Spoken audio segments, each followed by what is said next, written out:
Welcome to Even Tacos Fall Apart, a podcast where we look for the moments of hope in the midst of adversity. I'm MommaFoxFire, and I'm really glad you are here listening today.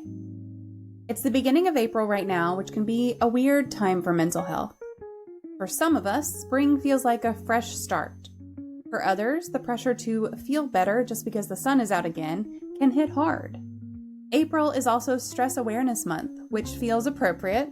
There's financial stress, school-related stress for parents and kids, work pressure, changing routines, and for a lot of folks, that mix of burnout and seasonal shift can make everything feel kind of off. If that's you right now, if you're feeling frayed, disconnected, or like you're supposed to have more energy than you actually do, I see you. You're not behind, you're not failing, and you're not alone. This week's episode brings in a conversation that blends creativity, healing, and real-life struggle in a way that I think hits home for a lot of us. The topic is music and mental health, and we also talk about jazz for peace. And my guest was Rick DellaRatta. Rick is a professional musician, but more than that, he's someone who's used music to cope, connect, and create impact in some really powerful ways. We talk about how music can support mental health, not just by listening to it, but by creating it, feeling it, and using it to work through heavy emotions. Rick shares how music helped him personally deal with anxiety and isolation, and how it later became the foundation for Jazz for Peace, an organization that brings people together through music to support social causes and mental health initiatives around the world. This conversation is not about being perfect or polished. It's about what happens when things feel rough and messy and you reach for something, anything, that helps you breathe through it. We talk about how music gives people permission to feel, to express, and to be human without apology. You don't have to be a musician to relate to this. You just have to be someone who's been through it. And if you're listening to this show, I bet that you have. Whether you're into jazz or not, whether you've ever picked up an instrument or just scream sing in the car like the rest of us, there's something here for you. This episode is a reminder that your voice matters even if it's shaky. Your experience matters even if it's hard to talk about. And healing doesn't have to look one specific way. So let's get into it. This is my conversation with Rick on music, mental health, and how even in the middle of chaos, it's still possible to create something meaningful.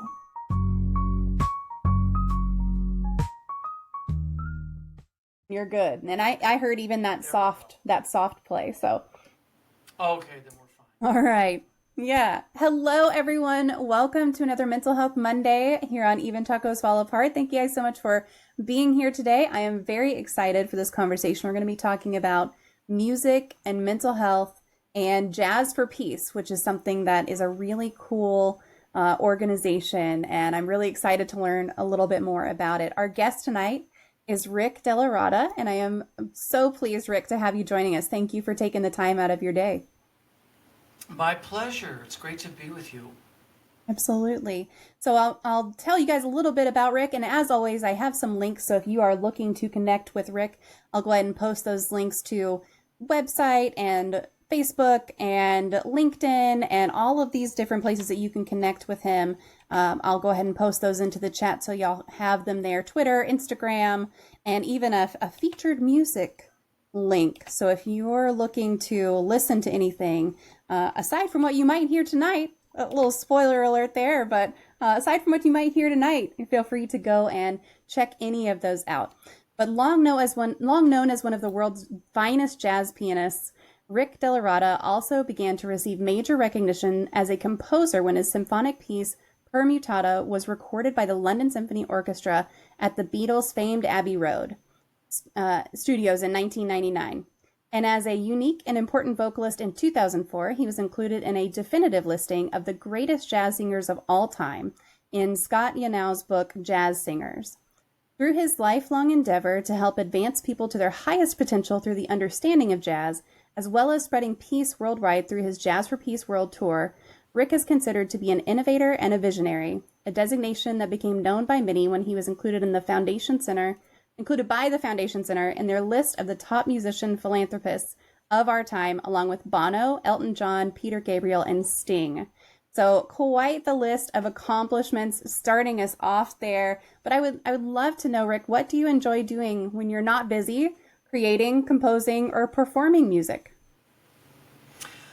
You know, one thing I do enjoy doing, and some of my musician friends are just catching on to it, is I love to ski in the mountains. So I've done it a lot, and there's a lot of people that know I'm a ski bum, but they're not the music guys. But now the music guys are starting to catch on because they see me post things in the winter, skiing and, powder over my head with my ski bum friends and stuff like that. So there's lots of stuff I like. I mean, I like activities. I like to swim. I like to play a little basketball. I used to play a lot of basketball. It's just that I'm, getting a little up there in age, but I love basketball. I like a lot of things, but I do get a lot of ski days in the winter. I have been known to, hit it pretty hard. So snow skiing, do you do water skiing at all? Two totally different things, I recognize. I do.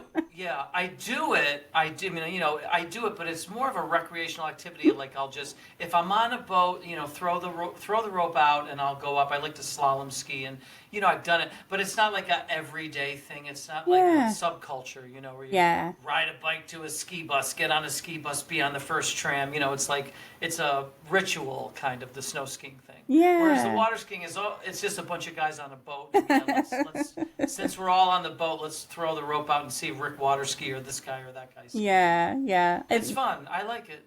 That's how I feel about water skiing. It's like, this is fun. I like it. It's a blast. It's also very silly. Yeah. You just kind of have to hold on. That's all it is. You just got to hold. Well, I mean, there are people who do all sorts of tricks and stuff, but when you're out with just a group of your friends, that's not it. Yeah, I mean, I do like it. I don't get to do it that often. I mean, I don't like make sure that I'm on a boat a lot, but I love boats. Yeah. But it's not like, it's just, I'm not as ambitious about it. Like if someone invites me on their boat, that's, I enjoy boats. Yeah. Boats are great. My parents lived on a boat for a while, so they had a grand adventure. They had a very grand adventure. I once played in Hong Kong, and there were thousands, maybe hundreds of thousands of people living on boats, living on them their whole life. Wow. Boat people, they call them. They're not that far offshore, and they've never touched their feet on land. They're on the boat. Oh, interesting. Yeah. There are people, they're boat people, yeah. That's really neat. Serious. Yeah. That's really neat. There are other people that are, they come on shore once in a while, I think, but they live on, they're mainly on the boat. It's an interesting, they love it. They swear by it. I guess it's a peaceful life out there, Yep, most definitely. I always said to my parents, good for y'all. I'm glad you can do that. I couldn't. Like if you have an argument with your partner, there's nowhere to go. It's true. It would be tough in that situation. Yeah, you just kind of stuck out. Swim, maybe. Mm-hmm. Yeah. Yep. What are your activities? Oh, I do all kinds of things. I mean, mostly gaming. Gaming, editing this podcast, this labor of love. And then my two kids keep me really busy, so they're in, all sorts of martial arts and horses, and the oldest is about to go to college, so lots and lots of things. But gaming takes a lot of bandwidth, right? The people that use those games, you wear a headset and stuff like that? Oh, well, so some people do, right? My youngest has a VR headset. Yeah, he's got a VR headset. I don't do that though. I am more of a I guess survival type game, lots of little like crafting type games, and it's more relaxing to me than trying to get into it, really. Okay, right. But my kids both game too, so they enjoy it together. Yeah, exactly, yeah. Do you have a true crime story that fascinates you? There are quite a few, but I mean, there's some crazy true crime stories going on right now in the news, right? I mean, I have to admit, I'm fascinated by this crazy thing with the CEO of the healthcare company. Yeah. Also because it happened right like 500 feet from me. I mean, a couple football you're fields super away close. from where I am right now is where that took place. And it seems to be a major game changer in terms of sentiment. I mean, it's the first time that people really like showed how they really feel about this incredible. And I think what the problem is, we get people start doing stuff and they can't get out of their own way because these things with the rich getting richer. I mean, you were already so rich so long ago. What did you need this extra money? What do you do with this? I mean, you have 11 vacation homes. What do you need a 12th one? You're not getting that much bang for your buck, but you still, it's all you know how to do. So you keep doing it and you get rich, rich, rich, poor, poor, poor. And then, when the story came out, I mean, that health insurance company, I mean, those guys were denying people's claims like up the wazoo, and they're exposing the fact that health insurance should not be part of a capitalist society because in order to do well on Wall Street, you have to deny people's claims. That's what makes your stock price go up. It's a conflict of interest, the whole Really thing. is, yeah. And it's pointing at all that out, and it's really a big sea change because I think these people, what happens is they get kind of hooked on it, and now they're like, to go to the next level, you have to do this horrible thing, and then to go to the next level, it's almost like the cartel drug dealers, Yeah. They start out, well, I'm not gonna kill anybody, I'm just gonna like do this or that. Next thing you know, they're blowing up airplanes, So I don't know. It's a fascinating thing that the music industry, that it's, if you want to call it music, these Puff Daddy idiots. I mean, that's come out in the open, and a lot, and that's so. I am fascinated by some of the true crime things that are current. Yeah. Yeah, the CEO thing is, it's very, it's hard for me to have sympathy. And I've talked about this extensively in our community. It's hard for me to have sympathy. Of course, I don't think that violence is the right answer to a lot of things, but it's really difficult to look at the story and go, yeah, I feel bad for that guy, because it's so hard to say the number of people that you have killed through your policies. Right. That's hard to justify too, and no one gets upset about that. So, I mean, plenty of people get upset about that. The right thing to do is reform. Reform the system. Yeah. If you want to do something right now and make the right decision and on this situation, hey, go ahead and feel bad for anybody who had something bad happen to him like him, and let's do all that. But let's use this as a wake-up call to reform the system. Now, if you don't do that, you could be asking for more trouble. Yep, because people totally agree. Are at their wits' end. Yep. I think you need to reform the system, is what I think. And you should have reformed it a long time ago. But it's so sad that it even comes to this. But that's the tragedy, is that it comes to really bad things have to happen before people wake up. Yeah, absolutely agree. And it's for sure just one of those things that it's tragic, and at the same time, I think it was predictable. I think that something like this, if they had really, looked at it, they could have been like, people are going to start dying over this in a different way than they already are. Yeah. I think they go into denial and they just think, it's never... It won't be them. It won't be me. Yeah, it won't be them, stuff like that. Who knows what they were thinking. It surprised me big time because we had gone so long putting up with this, and people had enabled it by being passive and by allowing it to happen. And you know what? The problem is it's across the board, because this kind of disparagement and disparity is all over the place. Yep, it is. So it's a wake-up call. There's lots of other things where there's lots of other situations where we have to wake up. Most definitely. Well, our topic tonight is all about music and mental health and jazz for peace. So, Growling, I see you in the chat. Thanks for being here. If you have any questions about music and mental health, feel free to pop them into the chat while we are live. We do have a question queue open. We will make sure to get to those and ask them while we're here together. But Rick, can you just share how your journey with music has really influenced your own mental health?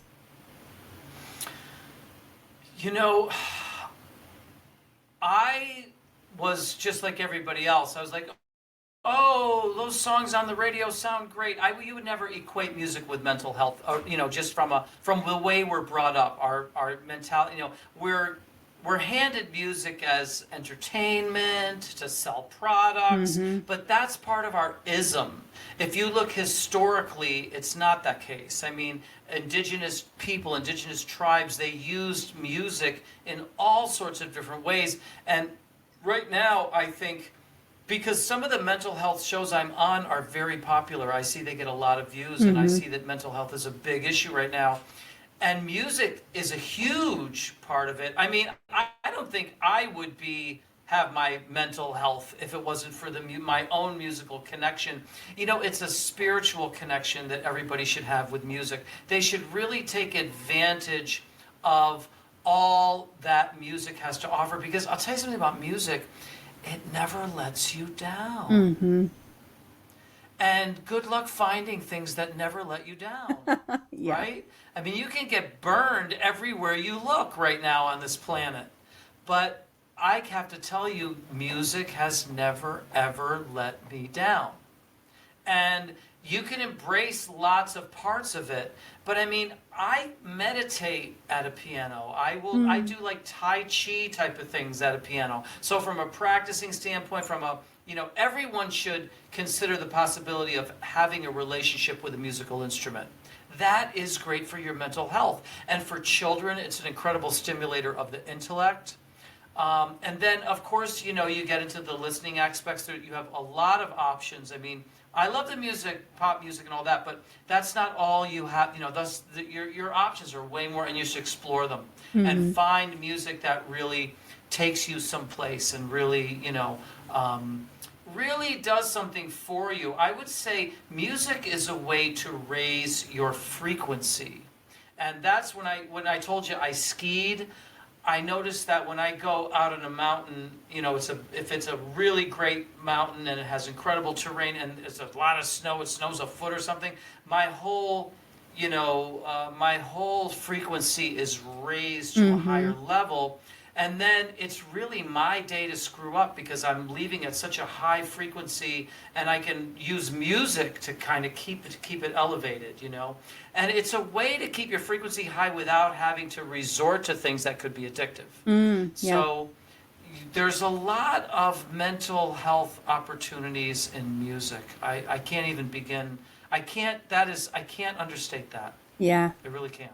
Now, you brought up kind of pop music versus some other types of music. Do you think jazz is maybe the best for mental health? Do you think that maybe that depends on the person, or is it the best for you? Is that, how do you see kind of jazz versus other types of music?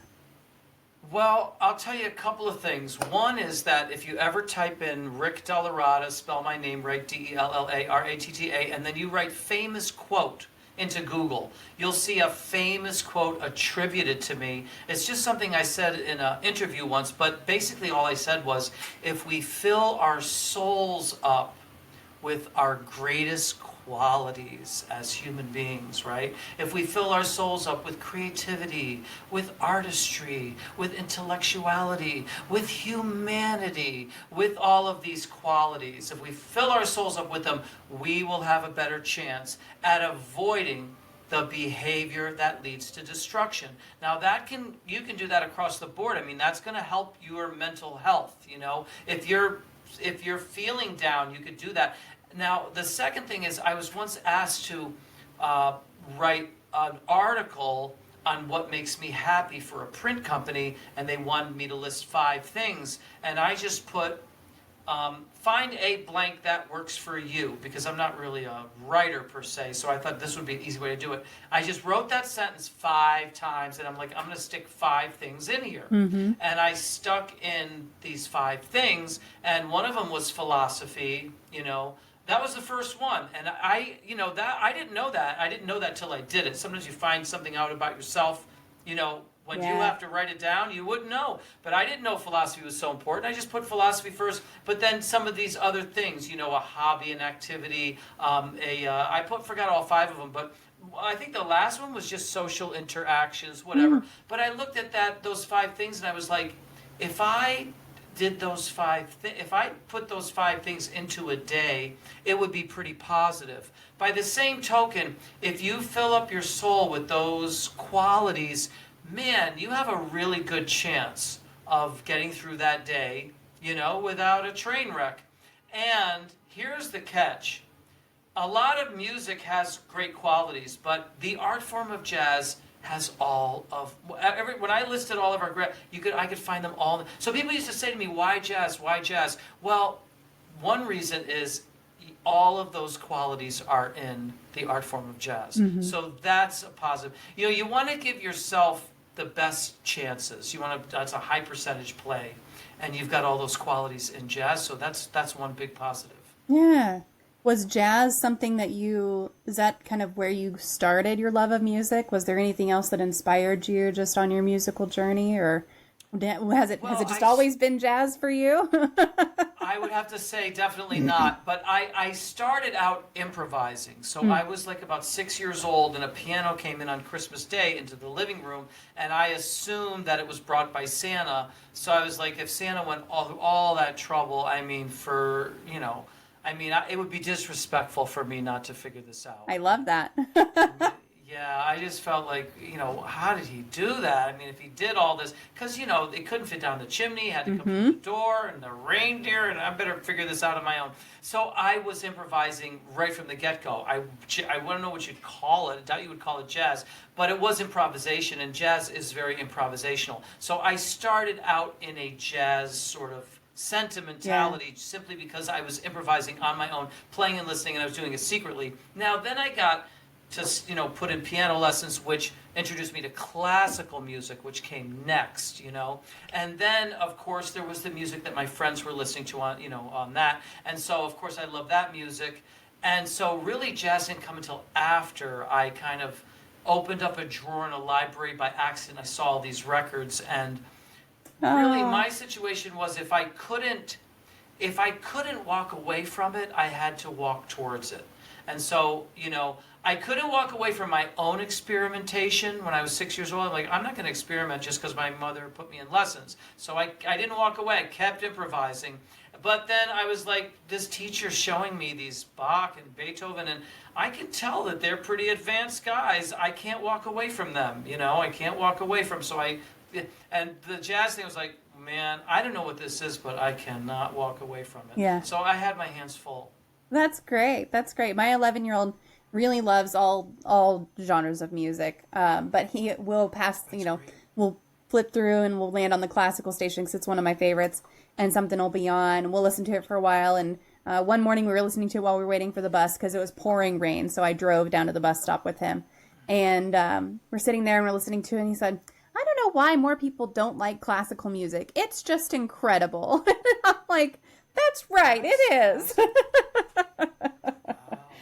But he listens to all kinds of stuff. It's definitely not just classical. He's got a pretty broad palette. So you think he'll be playing an instrument at some point? He has played guitar in the past. He was in lessons for about a year, and he really enjoyed it. Okay. He only stopped this year because we were looking at the schedule and we were like, okay, here's all the things you want to do. Here's where they fit on each day after school. Let's figure out what you can do on each day. And music lessons was one of the ones that he was like, I just can't fit it, so I'll look up YouTube videos instead of take actual lessons. So we'll see if he continues to fiddle with it. He might. Yeah, he might. Okay. But we also have a piano. My oldest took some piano lessons, and I played piano when I was a kid also. So we've got options. We've got options for him. For sure. It's always good to have a piano. You never know who's gonna acclimate to it. Yep. Or just fiddle around. I did a lot of that when I was a kid. Just go over to my grandparents' house, which is where the piano started, and start messing around on it and pull the books out of the bench and try to figure out how to play them is kind of what I started doing. And then eventually we moved the piano over to my parents' house because I was playing it so much. My grandparents were just like, please take this. Wow. And now it's in my house. I've got the same piano, so it's still in my house. Oh, that's nice. I love this chat, or this comment in the chat. Growling says, one particular genre I think is good for mental health is bossa nova. So a little samba music. I like that. I think that's good. Well, you should tell your friend that I sing in Portuguese. Oh, nice. I love that. Now, Yeah. where Does did your you friend have any favorite bossa nova songs? Is it a he or she that's in the chat there? they would be fine growling. I'm not sure of growling's pronouns. Okay. But does Growling have any like favorite bossa nova Let's songs? see. Because I know a lot of them. I used to play in a lot of Brazilian bands, and they used to teach me to sing in Portuguese, and people thought I was Interesting. Brazilian. Yeah, and they would come up and talk to me in Brazilian. I was like, I'm so sorry, I can only sing in Portuguese. Oh wow. Oh, so you My don't know the third language. I don't know. I mean, I know what the words are because I was Yeah. studying the English lyrics and then learning. But no, I mean, I can't. But my third CD is called Live in Brazil and the Blue Note. It's a double CD. And what happened was I got a gig at the Blue Note with my own band as a leader, and they recorded it. And then I got invited to Brazil, and they recorded that. And so I was like, what am I going to do? And then finally they said, well, we'll make it a 2 CD set. Oh, Live in Brazil. nice. One CD is in Brazil, but the CD in Brazil is, very exciting. I mean, I was in Brazil and playing Brazilian music, and it was great. That's really cool. So growling clarified it's he him there. So and says I don't have anything in particular, but of course Girl from Ipanema is great. Yeah, there you go. Olha que coisa mais linda, mais cheia de graça, ela que menina que vê que passa no doce balanço a caminho do mar. Yeah, I know it in Portuguese. I love that. That's great. That's fantastic. Well, there you go, growling. A little thing for your enjoyment. Well, I love that you brought up kind of singing in another language because music is often described as a universal language. So how does that idea connect to your work for promoting peace and mental health through your Jazz for Peace World Tour? The great thing about it is that music is a universal language. Jazz itself is a universal language, and it's spoken everywhere in every country. So it's common ground, and it just unites people in a positive way. And it even brings people together that may have conflicts or that may not get along outside of that. But when you add music, which both people might love, like bossa nova is very popular. I mean, if I play bossa nova, I mean, I play bossa nova for a Republican and a Democrat, and they'll both love it, Mm-hmm. And so the thing is, they're coming together. I try to bring people together through commonality. And so I've got music on my side, for the commonality. Well, this guy who plays music is great. And then sometimes, well, I like jazz. Well, I like bossa nova. I mean, I they like the types of jazz I play. And then I have an outstanding cause that I'm representing. So often I'm doing something to help children. When I was in Brazil, I was helping homeless children in the favelas, the poorest people in the favelas. Yeah. And there were people there, all types of people came to the event because they loved the music and they cared about the children. So what could, it's like, how are you going to argue at that event? You know what I mean? Like, there's too many reasons for you to all come together in a positive way. Yeah. Yeah. I love that it's kind of this, no matter where you go, right? No matter where you go, you have something you can connect with people over. I think that's really beautiful. Just so you know, that song that he talked about, Girl from Ipanema, I have 6 degrees of separation with just about everything, but let's just take that song.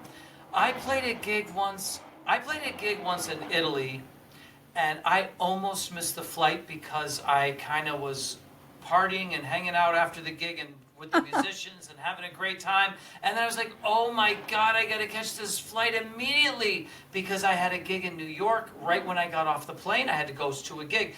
I was going to a gig to play with the drummer who played on that recording. So I had my own Brazilian band, and the drummer from the Girl from Ipanema that played on that recording was on my gig. So I actually played with the drummer from the original recording. Now here's another one. The woman who sang the Girl from Ipanema, okay, her name is Astrid Gilberto. She was married to João Gilberto. I was just sitting at my home one time and the phone rings and I says, hello? And she says, hi, Ricky. This is Astrid Gilberto, the girl from Ipanema. She called me up once because I was on that Brazilian scene, you know, with all the Brazilian musicians, and she knew who I was, and she called me, and she said, I'm inviting a whole bunch of people to go see this great singer, Lenny Andrade is the singer. You're gonna if you show this podcast to Brazilian people, they're gonna go crazy about this story. So this woman, Lenny Andrade, she's kind of like an Ella Fitzgerald of Brazil, okay? And she was in Brazil. She was coming to America, and Astrid Gilberto, the girl from Ipanema, the girl that sang the song, okay? She wanted to make her feel at home on her first night in the United States, the first concert. So she wanted to bring a giant table full of people and musicians and people. And I got the call to accompany her with about a giant table, about 12 people, 15 people at this table, all invited by the girl from Ipanema to listen to this woman. And the funny thing was, a bass player that I played with was in her band, and the drummer. So the drummer and bass player in her band, and I knew the piano player too. I knew all the musicians in that band, and I was sitting with Astrid Gilberto, and she had this, you know, all-star table of all these, you know, really top people in town, you know. So that was amazing. And then the other crazy thing was the guy who played bass on The Girl from Ipanema, okay? He ended up in Japan. And I was in Japan once, and I said, you know, is that guy, something Mao, his name was, I heard he said, yeah, no, call him. I said, I'd just like to meet him, you know, he's a legend. He was like the inventor of Bossa Nova, really, this guy. So I went over to his house, and I met him, and he has a Japanese wife, and we had dinner and all that stuff over his house, and I got to talk to him, hang out with him. That's the bass player. Now, here's another crazy thing. His nephew was also a bass player and played with Gilberto Gil, who's also a big name in Brazilian music. And he lived on some island, and I had a girlfriend who was a Brazilian lawyer for McDonald's, and she was his client. He represented her, and we ended up on this island with this guy's nephew, who's also a famous bass player, in an island off of Rio. So this could go on for years, but I'm just telling you, it's a small world. Yeah. I mean, that's all like from the girl from Ipanema. That's like negative degrees of separation there. It's insane, isn't it? And that's all from that guy's his comment. Yep, all in there. I even have 6 degrees of separation with the guy who they attributed to, Kevin Bacon. Oh yeah, yep. You know what I'm talking about? Kevin Bacon is the 6 degrees guy because he's the one who starred in the movie, right? Yeah. He's married to Mike Stern, who's a great guitar player. Mike Stern's sister is his wife. Now, I've never met him, and I've never met his wife, but I know, you know what I mean? Yeah. And Mike Stern's, some of his band members are very close friends of mine, so it's just insane. Oh, that's awesome. I love those kinds of things where it's just like, here's how everything connects together. So there you go. Growling, anyone listening from Brazil, there's a fun story. There's a fun story for you in there. Hey, 488. Hey, Bite. Thanks for being here. If you have any questions about music and mental health, feel free to pop them into the chat. I hear the girl from Ipanema right now coming across. Oh, I love that. So after 9/11, that's when you wrote Jazz for Peace. And it's a poem, right? Yes. So I was on a rooftop less than a quarter of a mile away from there because I lived in the Lower East Side. And so I got tipped off by a photographer on Wall Street who had been taking pictures of me on the 10th. She had been taking pictures of me on the 10th, and on the 11th, she just called me in the morning, woke me up. I was like, answered the phone, you know, hello? Oh, Rick, I'm so sorry. I just don't know who to call. I said, what's the matter? So she tells me, and I said, let me just go up on the roof. It'll just, this can't be a big deal. I mean, you know, some idiot flew a kite into there, you know. So I open up this little hatch because it's a 5-floor walk up, and I'm on the 5th floor, and I just open up a little hatch, and I'm on the roof in 2 seconds, and I'm like, oh my God! I was like walking into a movie. I was like, what is going on here? And then I was stuck having to deal with this day. I mean, I had a luxury box office seat to a tragedy, and words were coming out. So what I did was I would just write of the words down so that they would stop spinning around in my mouth and in my head, and other thoughts could come in. And so at the end of the day, I just had a bunch of words on a piece of paper. That's all I had to show for 9/11. But it's hard to, again, I couldn't walk away from all of the bizarre things, right? I mean, me witnessing the event, me writing down these words, So I named it Jazz for Peace, and I just, like I said, I didn't walk away from it. I just figured out, I let it dictate what was going to happen next, But I had nothing but a poem at that time. It's so relatable that you're just like, I had to write things down so they would stop swirling, because that is what I wind up having to do if something is just overwhelming me. I used to keep a notepad by my bed because I have anxiety and things would keep me up at night, and I would just like roll over and be like, I can't stop thinking about it. I'm just going to write this down so I can remember, so my brain can say, okay, you've written it down. You're going to action it later. I can stop obsessing about it right now. But yeah, just getting it out onto paper. That's a very jazz concept. It is. Now I'm going to say something just to get that other one, because just to end that other conversation. So a bass player that was playing with that woman, Lenny Andrade. Here's something crazy that happened during COVID. I was sleeping, and all I knew was that this bass player, and because he also had a house on that island. Remember I told you the island where this guy had a house? This guy also had a house on that island. I didn't see him, but he told me that the other guy bought a house on the island too. And I'm having a conversation with him like it's like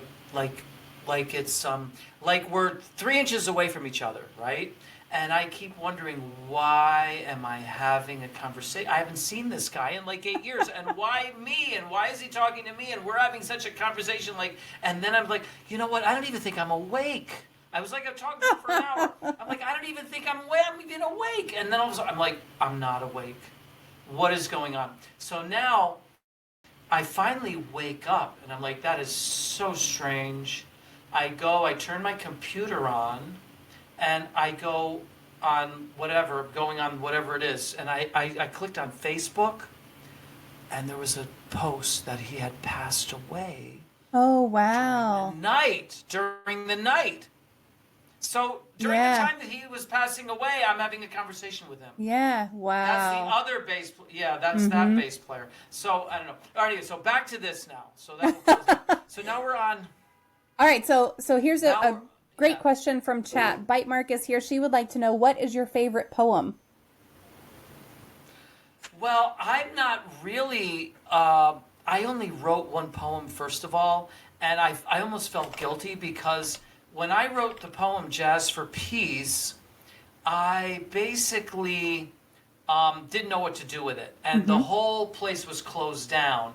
And what happened was I didn't know what to do, if anything was ever going to happen with this poem. Yeah. All of a sudden, they open everything up. And right when they opened up, I was like, well, wait a minute. If they're going to open it up, I have to get down to Savannah, Georgia. I'm supposed to be at a jazz festival. But I didn't think I was going to, I thought we were going to have to cancel the whole festival because the whole thing was closed. They opened it, and I had to go literally to the airport. 3 hours after they opened the country, I had to go to the airport. Now I'm down there, and I got this poem, and I said, how many people are going to be at your festival? They said 8,500, and you're the headliner, so they're all going to hear you. So I'm like, oh my God.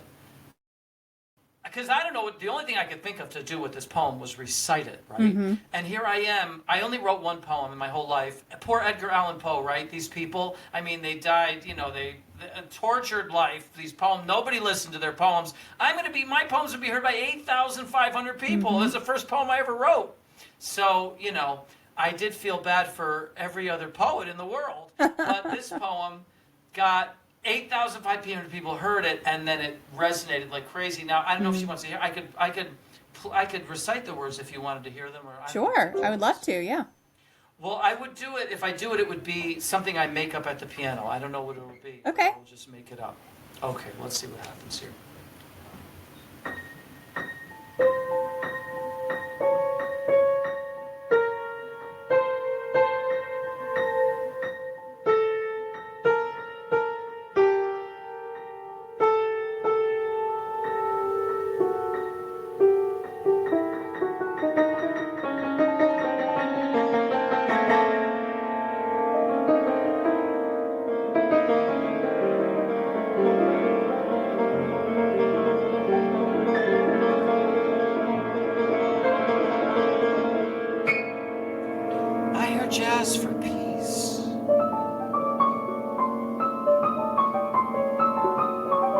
coming through the trees.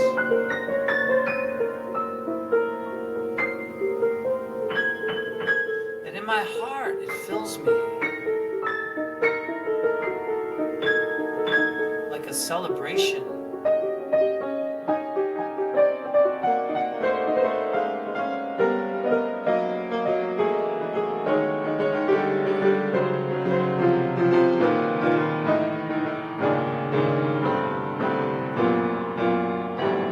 I see the light, and I want to follow.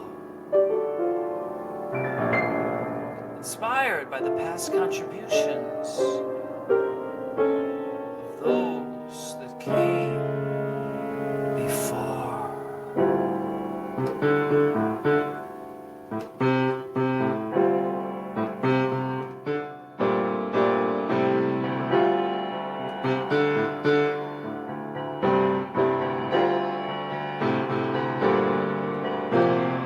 Laid the groundwork.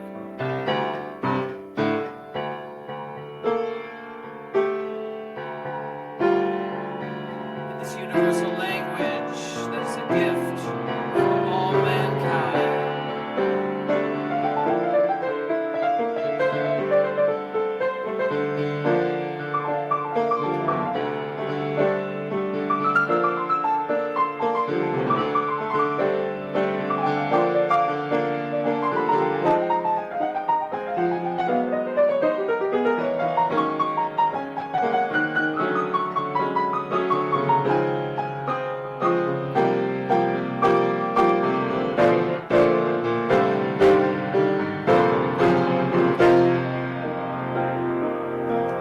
And when we speak it, people are inspired by the creativity and artistry.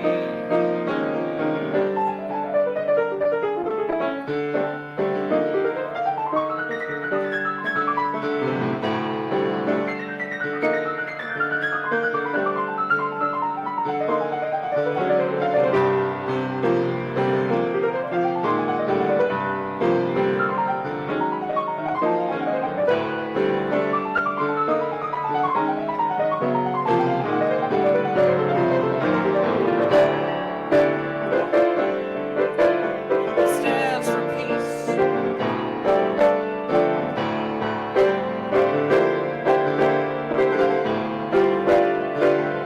humanity, and intelligence.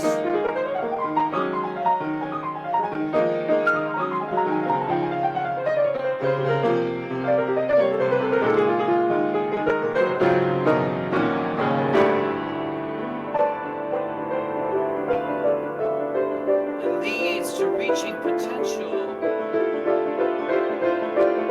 that we have in our souls.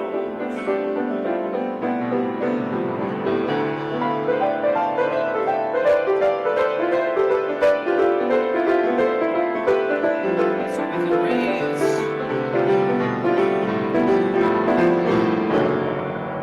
our total conscience and see that the gift of giving is our greatest privilege.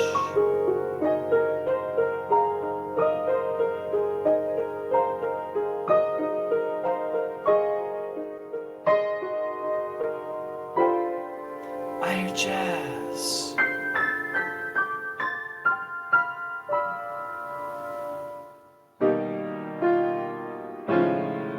For peace.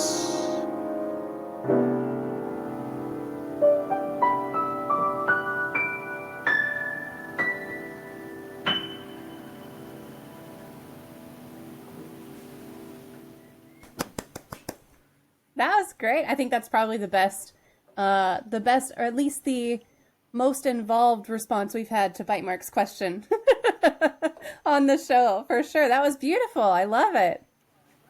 The most thorough answer. The most thorough answer, absolutely. Bite Mark says, you can't hear me, but I'm clapping. There you go.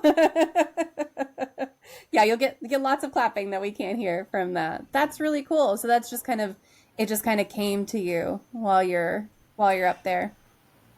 Well, yeah, I had the words, and then I recited the words at the festival. Yeah. I didn't, and then when I got back up to New York, people were calling me like, what the heck happened down in Savannah, Georgia? We're hearing this thing. You recited something. People were crying in the audience, and everybody got emotional.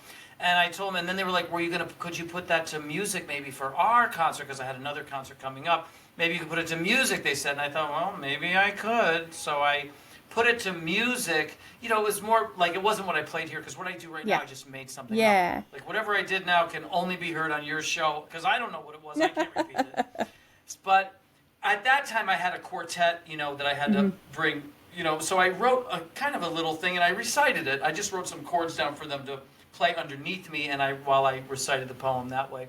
But anyway, the article came, the press came, and DellaRatta starts concert out with Jazz for Peace, and so everyone's like, what is the heck? So now it was kind of launched, whether I liked it or not, it was out there, Yeah, So you're it was always kind of like what am I going to do next? Punted into the into the world with it. Yeah, well, it's like, what happens now? I don't know. I just figured, I just have to be patient and kind of let the game come to me. Whatever's going to happen will reveal itself, you know? Yeah.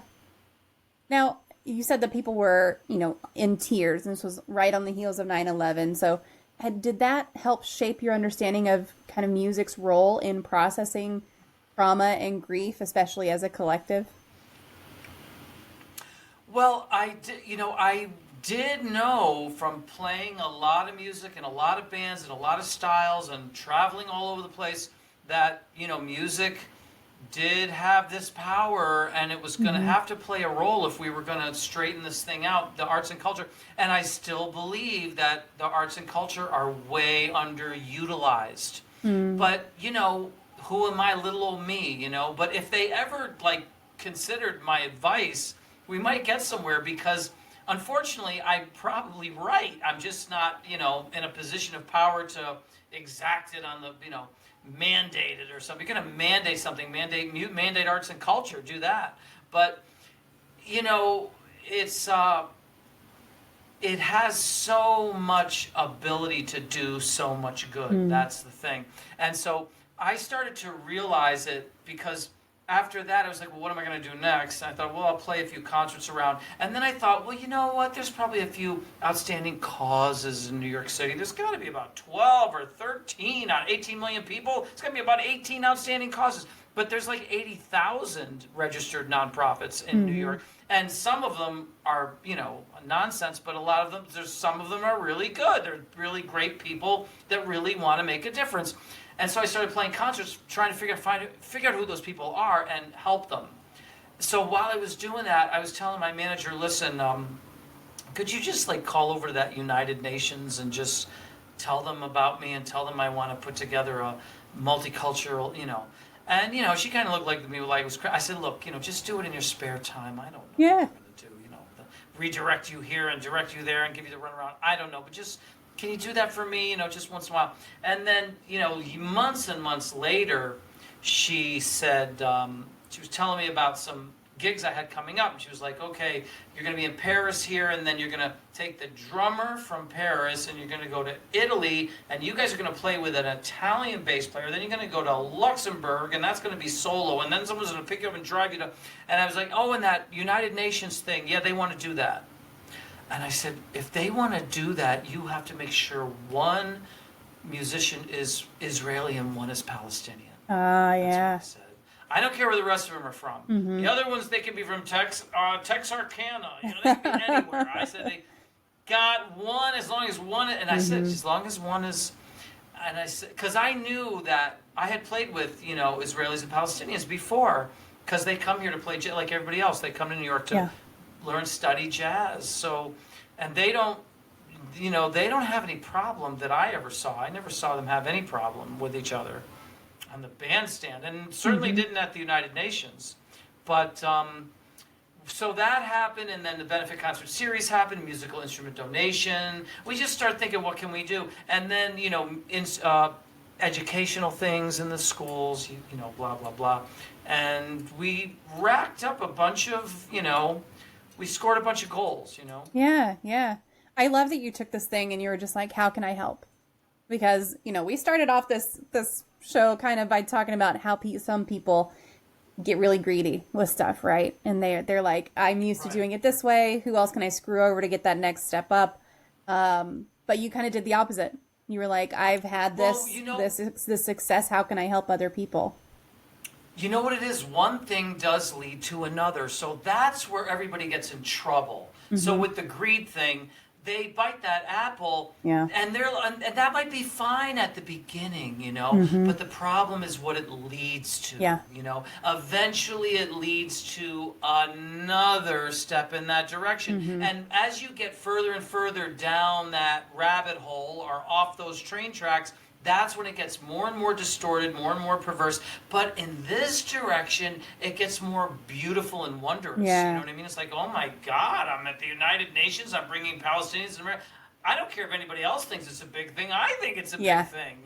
To me, it's a big thing. If you don't think so, that's on you. I think it's a big thing, and I can't believe I'm doing it. So one thing. So when you go.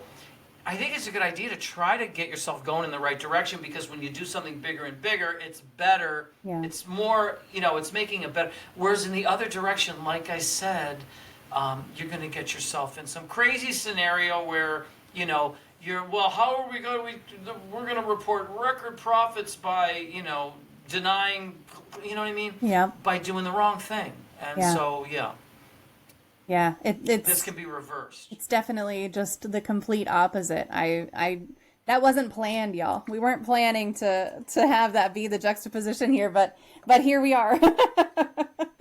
Yeah, I mean, it could be anything. It could be anything that you think, okay, I'll just do that and get away with it, and it'll be fine, and I'll just go back to my life.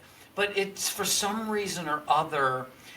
One bad step, for some reason leads to another bad step. Yeah. I don't know why.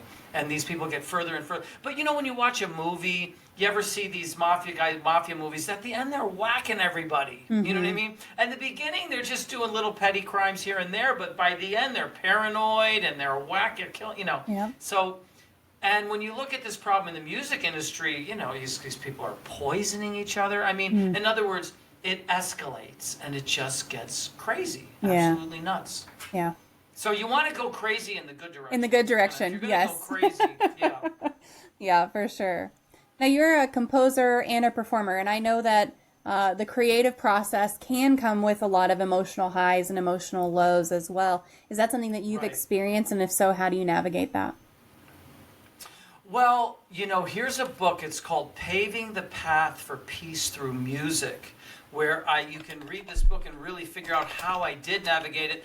I wrote the foreword, because I'm not the author of the book, but I was asked to write the foreword, and I wrote that about Mozart and two different musicians. Like, the other musician was just a regular guy who was given a musical instrument by his father, and he kind of just self-taught. And I just put, Mozart, who went through, terrible situation because he got so darn good.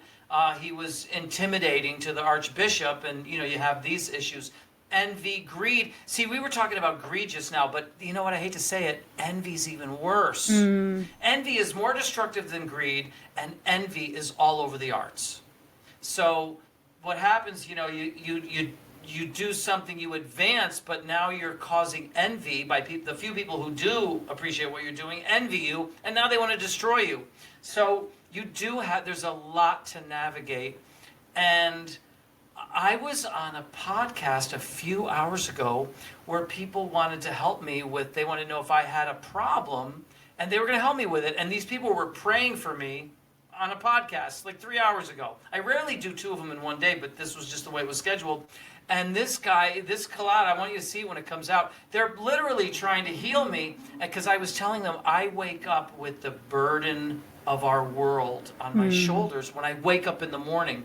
I don't go to bed with it, but for some reason or other, during the time I'm sleeping, for some reason or other, all the world's problems just fall onto my shoulders. So, you do have, as you help people and do stuff like that, you also get empathy.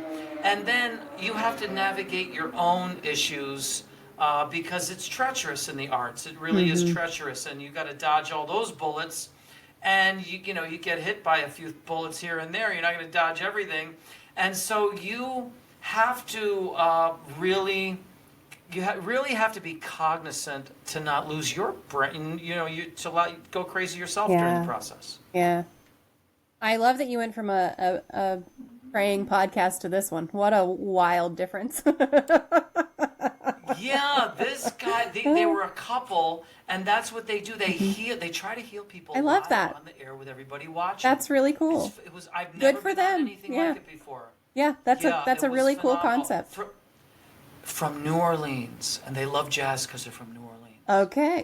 Do you mind? Never healed a jazz musician. Do you mind sharing the name of their podcast? I would love to go give them a listen. I should. Yes, I have to share. I will. I have to do that. I'll have to get. You know what? I have it. I just have to get that. It's Yeah. I'm gonna share. Let me get that name. Yeah, because I would love to go give them a listen, and especially when your episode comes out. Definitely let me know when that episode comes out. I'll go give that a listen for sure. Yes. All right. So it is. Dean Sunseri is the host and his wife. Dean, and I think his wife is Lisa Sunseri, Sunserii. And I didn't write the name of his podcast in my schedule, but I'll bet I can find it. Let's see. He's got professional speaking. Here it is. All right, I found something. It's called Transform You. Okay. Real life coaching. Transform, and then just the letter U. Yeah. So Transform University, I guess, and Real Life Coaching, and that's the name of it. Transform You, Real Life Coaching. Were you able to find it? I found a website. I don't see the specific where to listen for the podcast. So I'll have to find that and share a link with everyone. Okay. Yeah, it was phenomenal. I'm telling you, it was really neat. phenomenal. Yeah. It was extraordinary. Mm-hmm. And so that's the thing. I mean, you yourself have empathy, which is a good thing, and you care for other people, but it can be overwhelming too, because there's so many things we got to straighten out on this planet. Yeah, absolutely. So what role does self-expression and music play in managing stress or anxiety for a musician, or for people who listen to music also?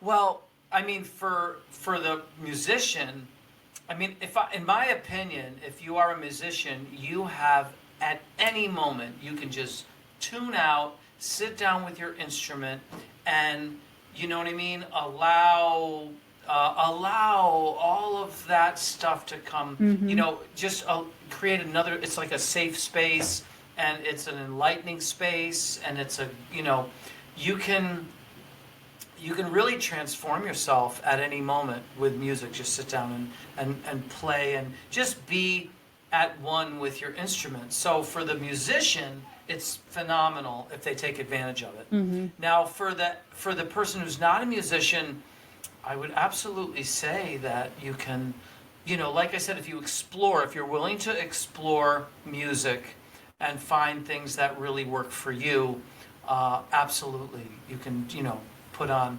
music that really takes you on a journey. Mm-hmm. Would you like to do a demonstration just of kind of putting something together that might help with your stress or anxiety or anything like that? You mean like play something? Yeah. Calm somebody down? Well, I'll give you an example. I mean, this is a little song. If you want to calm yourself, I'll play a little ballad. This is a song that was by, it was written by Elvis Costello. All right. You know who that is? Yep. Yeah. It was written by Elvis Costello. He's a Texas guy, isn't he? Was he from Texas? I don't know. I don't know if he was from Texas. Okay. We'll have to find out where he was from. But he wrote a song called Almost Blue, and then a jazz musician recorded it called Chet Baker, and it ended up in a movie called Let's Get Lost.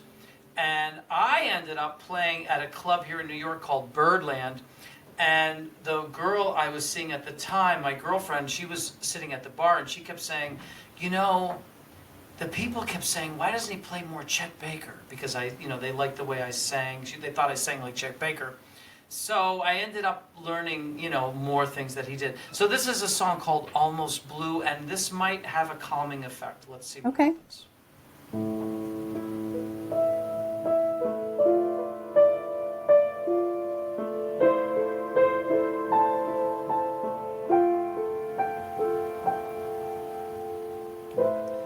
Almost blue, almost doing things we used to do. There's a girl here and she's almost you.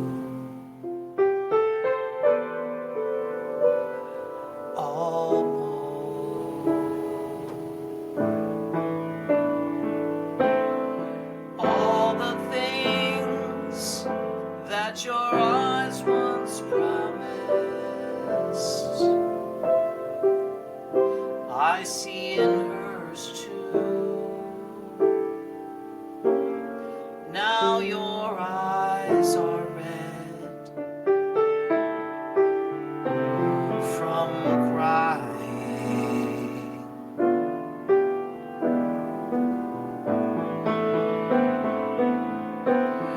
Almost blue,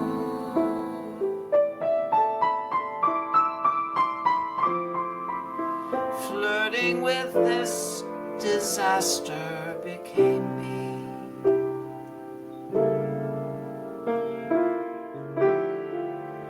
It named me as the fool who only aimed to be. Almost blue, it's almost touching. It will almost do. There's a part of me that's always true.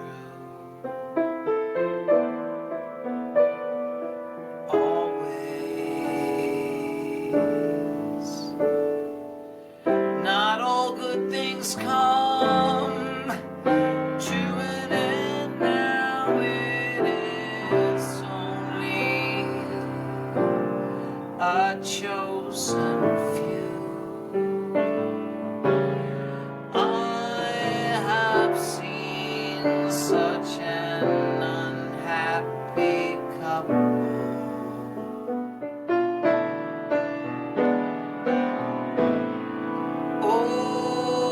Almost me, almost you, almost blue.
Almost me,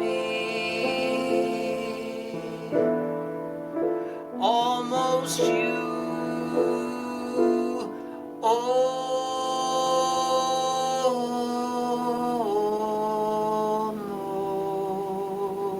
almost blue.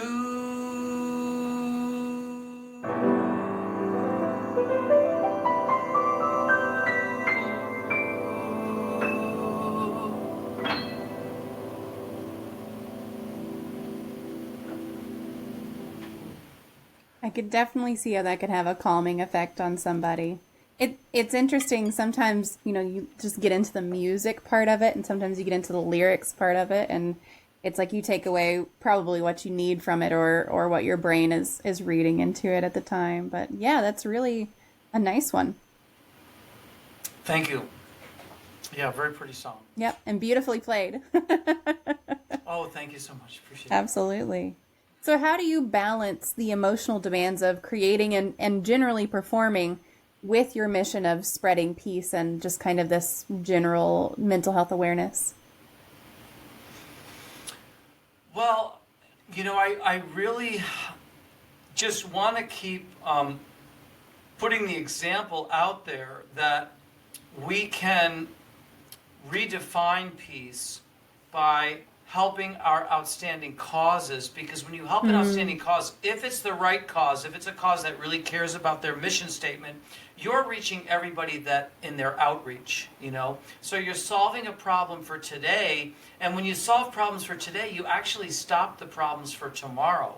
So we can do so much just by helping outstanding causes. But not only that, when you do it with the arts and culture themselves have a chance to have a profoundly positive impact on a person. And, it's one thing to go out and have a good time at a fundraiser, which people do all the time.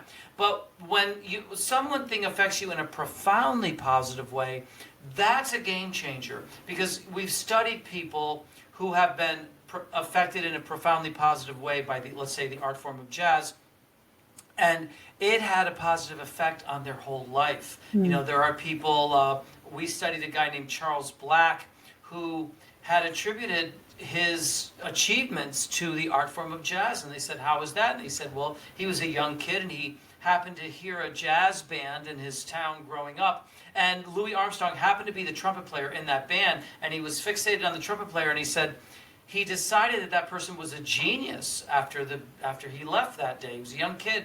And just the fact that he had come to that conclusion made him say, well, wait a minute, how is it possible that a genius isn't allowed to vote? How is it possible that a genius, has to use a different bathroom or a different this, or has to ride in the back of the bus? So, in other words, and then he ended up being going so far with these thoughts that he was actually one of the authors of Brown versus the Board of Education and other great American documents, and he became a congressman and a senator and this, that, and the other. And so, like I said, we're creating a situation where we could, on top of everything else that we try to do with the event, it could have a profoundly positive effect on one person.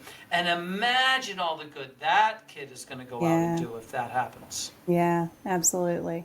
So you just kind of pour your heart into it, and you're like, it's just your passion. It seems like is what I've gotten from my conversation so far with you is this is just what you are here for. It's what you're on this earth for. Well, you have to. What you have to do, you still have to find a balance in your life, because there's so much administrative concerns that go into when you do something with music, especially in the arts, because unless you're raking in a lot of money, like with rap music or something like that, a Britney Spears, then you can have a manager. But then she ends up like a basket case because they steal her money. Yep. So you get screwed either way. But with us, there isn't enough money in the arts for somebody to come and manage you and take care of all that, so they can steal it. But so you have to do a lot. There's a lot of things that fall on your lap, a lot of responsibility. And so you have to try to find a balance where you're not getting too far away from what you're there to really do, and that is to concentrate on the music. Yeah, absolutely. I know that your work has supported hundreds of causes, and you talked about that a little bit already. What has been the most rewarding or eye-opening moment in your Jazz for Peace efforts? There's been so many. It's hard to choose one. But I mean, if you could maybe pick I should tell people there is a website where you can go to. It's not jazzforpeace.org, which is our website, but it's another site where we keep a lot of archived things, and it's called jazzforpeace.wordpress.com. And then if you go to that site and you just add a /about, you get to a page where you can read everybody else's words, not ours. And you can actually read the words of all these hundreds of people that we've helped in their own, you know what I mean? It's their own, whatever it is, narrative of what happened, and just see what they had to say. But, I mean, if you could just put your finger on a globe, could you just pick a country, a city, a state? Because I could tell you probably an inspiring story from just about anywhere in the world. Well, I'm in Texas, so we could go with Texas, or we talked about Brazil earlier, we talked about Japan earlier. Let's do Texas. So, I've been to a bunch of places in Texas. One is Houston. I've been a bunch of times to Houston, but I've also been to Dallas. And now, what are some of the other cities in Texas? Austin's a big one for music. Yeah, I haven't been to Austin. I would love to go Oh, there. man. There's some great things going on in Austin. There's like San Antonio and Fort Worth. San Antonio I've been. San Antonio I've also been. Okay, so, so San Antonio is an example. I went there I had a guy, I was playing in New Mexico for Indian tribe,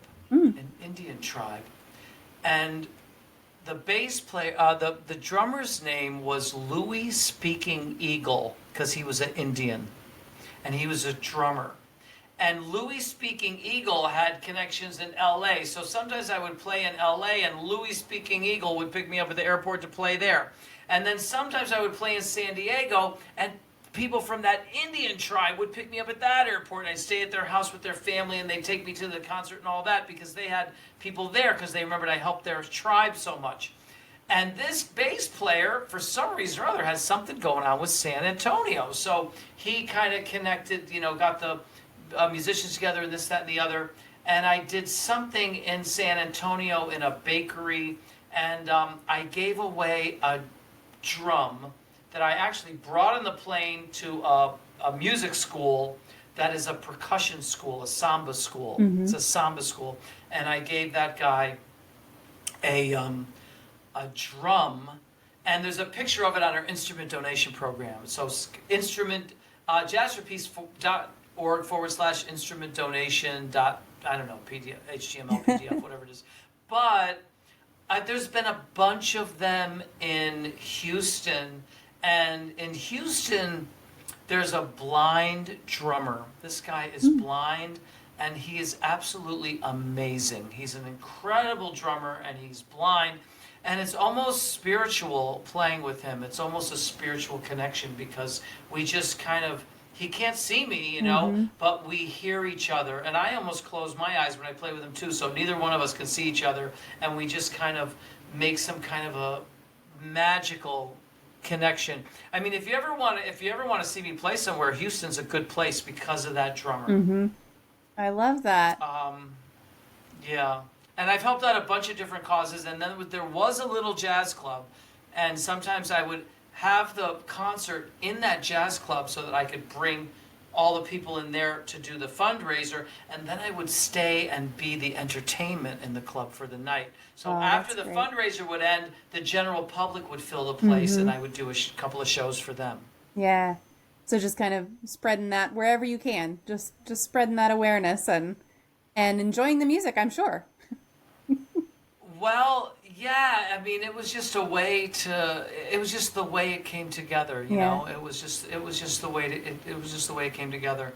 But in Dallas, there's a guy, he's a great bass player. He's originally from Cincinnati. He came to New York. He played with all these great musicians, and he got a job in Dallas because there's a great music school where you are, near where you are. It's called North Texas State, right? There's several, University of North Texas has a great music program. Yes. That one resonates all the way here. Yeah. I mean, people in all over the world, they know about this place, okay? North Texas State, he got a job there. He's on the faculty. And he called other guys, so the whole band was from the faculty of North Texas that I played with. And I did a concert there to help an organization from Kenya in Dallas. And and he came and kind of assisted with it and played with me and all that stuff. His name is Lynn Seaton, and he's a great bass player. And you know what? Maybe if I do something for you guys out there in your town, maybe Lynn will help me out, help me organize it. Listen, let me know if you ever come up here. I would love to come in person. What we need is an outstanding cause to give the funds to. Yeah. Because, see, that's what we need help with, because you have to realize there's all kinds of outstanding causes, and there's no way we have the time and resources to research them all and stuff like that. So we're dependent on word of mouth. We depend on people to say, hey, my sister has this incredible organization, and they're so dedicated. And I'm saying, great. Now we've got the organization. Let's raise the funds for them. You see what I mean? Let's put this together. That's really neat for them. So that's how we do it. That's really cool. So how do people let you know about these organizations? How do they go about saying, my sister has this great thing? How could they get to you? One way would be to watch your podcast. There you go. Click on all those links I posted earlier, right? Yes. Yeah, because I never really know. Do you know what I mean? Somehow this organization that helps people in Kenya, and the thing is, I've been to Kenya. I've been to Africa 9 times. And the Prime Minister of Kenya is a big fan of Jazz for Peace. So that might be how this thing happened in Dallas. But wait a minute, there was 2 other events in Dallas that we did. There were other events in Dallas. They were for animal organization. It was for an animal organization. I think I did 2 events for them. It was an animal organization, and that was very early on. We did something in Dallas for an animal organization. Mark Neese, this guy's name is, and we did something for him, and they absolutely loved it. And here's what they taught us. They called us up 3 years later, and they said, I want you to know that the sponsors that came on board with us for your concert, every year they sponsor our organization. Oh, wow. So they're with us every year. So that's when we started to learn that we were building something that was going to help people for years down the road. So we called it an empowerment tree. But it was the Dallas organization that said, listen, you're bringing sponsors in. They continue to stay with the organization after the event. So that's when we realized, okay, that's got to be a branch of the empowerment tree. You know what I mean? So one thing we do is we expand your donor base. And those are called the roots of the tree.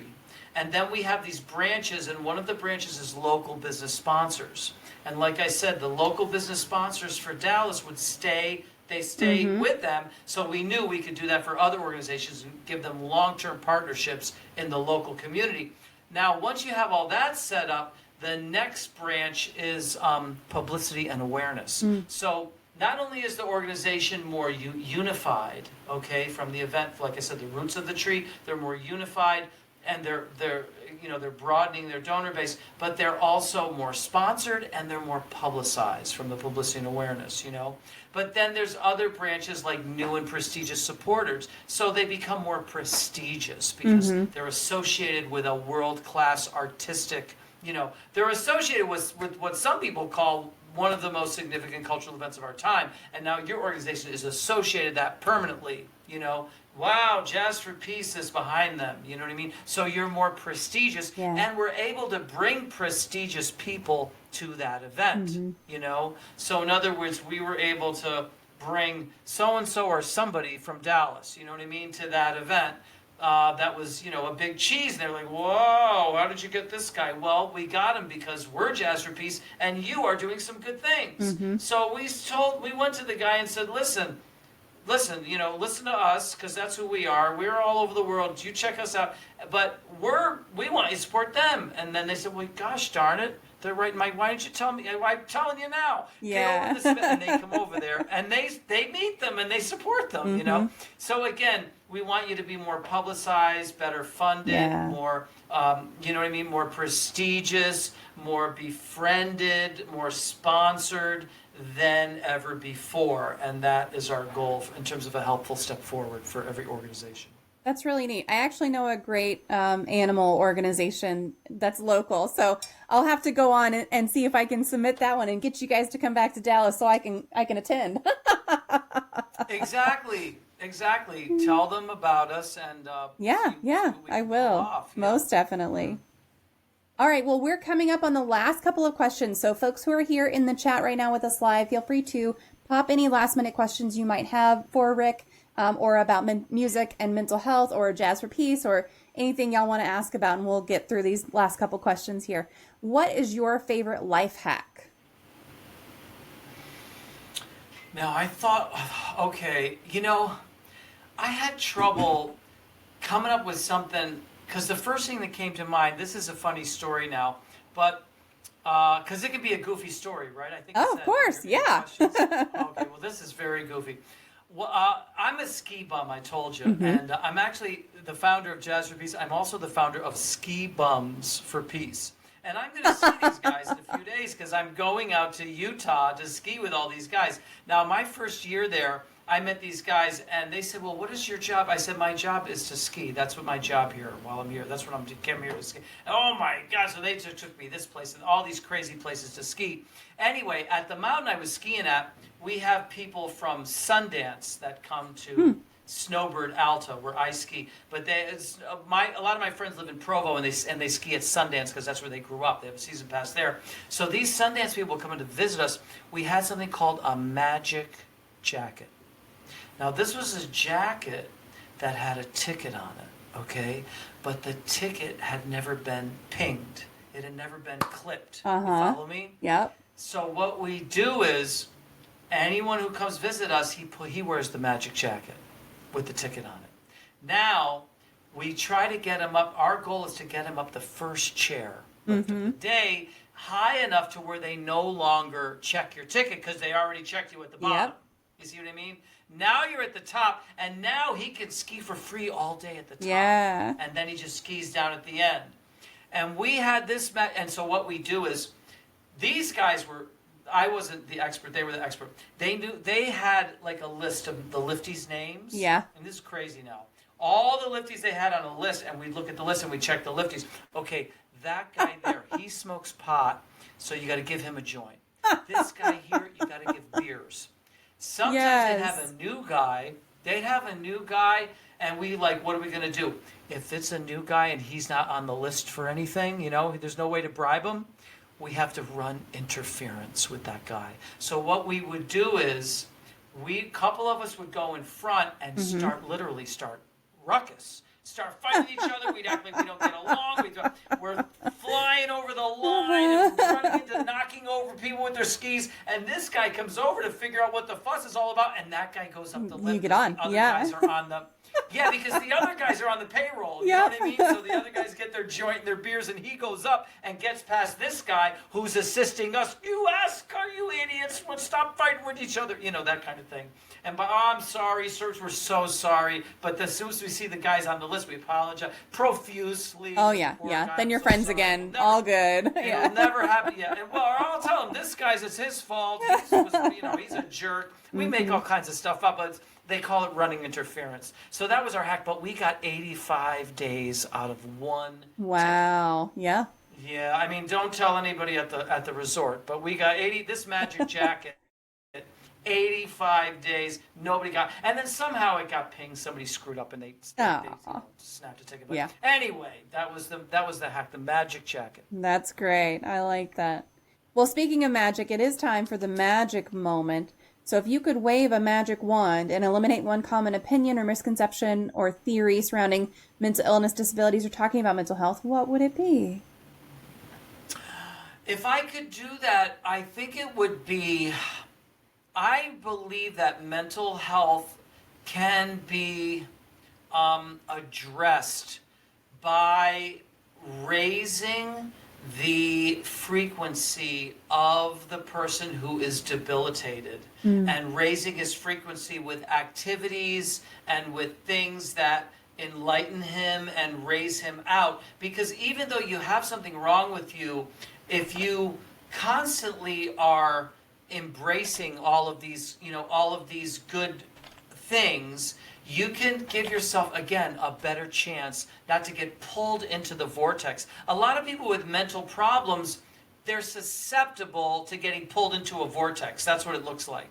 But I could be wrong. But it seems like they're susceptible, and so you have to keep them out of all of that and give them a chance to strengthen, and also give them, again, hacks which constantly enable them to help themselves to keep their, their spirit high, their energy high, their frequency high, and give them a chance to stay out of those dark tunnels that can mess up their health.